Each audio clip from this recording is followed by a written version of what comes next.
It's really awesome to see Richmond go through this this public art boom, especially as someone who's from a city who's already gone through that boom.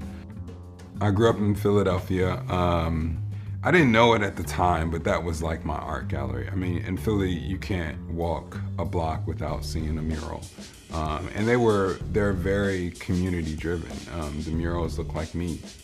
I went to architecture school at Hampton University. I graduated, practiced architecture for about 7 years, hated every year of it.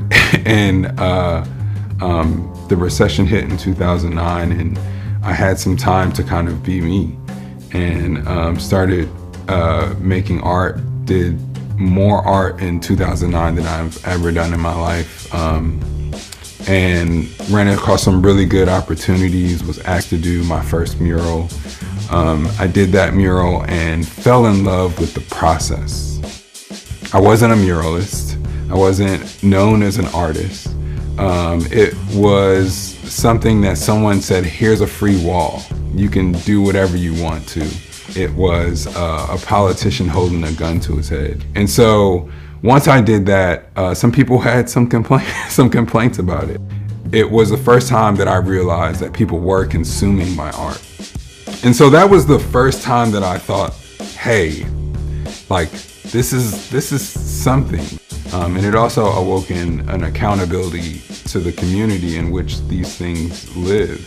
The one that's my favorite right now is the one that's on the intersection of First and Broad.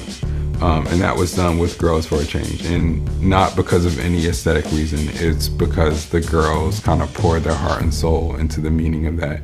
And they still congregate to that now. I just try to use the power of art in general.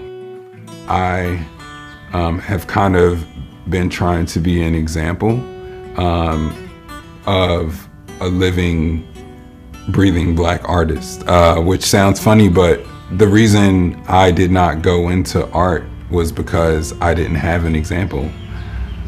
And so I often do things in Richmond public schools.